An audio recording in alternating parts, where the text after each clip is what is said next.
Let's take a look at inventory. Let's pull up this guy right here. This is a mat. And my class, I can set it as a standard unit or molding or miscellaneous. So the mat is a standard unit.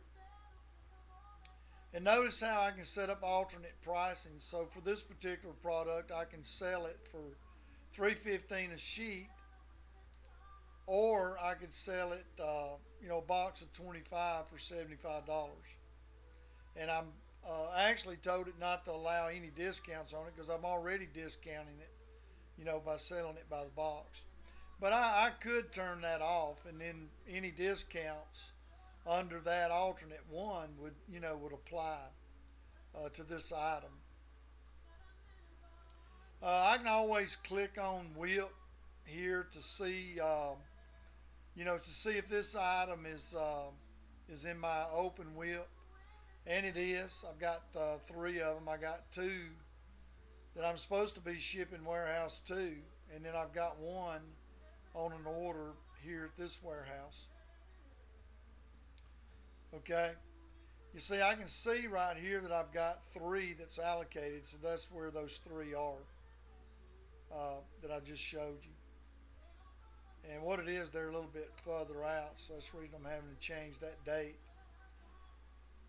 But that's basically what's open for this item currently. Each item has a history. Adjustment tab allows me to set up a discount structure for this individual item, and also be able to set up my purchase order, unit of measure, and do some inventory adjustments. I got alternate vendors. I got detailed sales for this product. Let me go back a few months. It tells me the customer and what date. I also can look at lost sales, just like I can from a customer file. I can also, view the lost sales for this particular item. I don't have any, but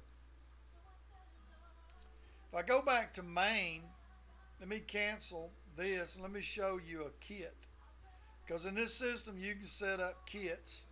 So this is actually a kit, and I go to my kit bill of material, and you can see how I can set up the bill of material for this particular kit.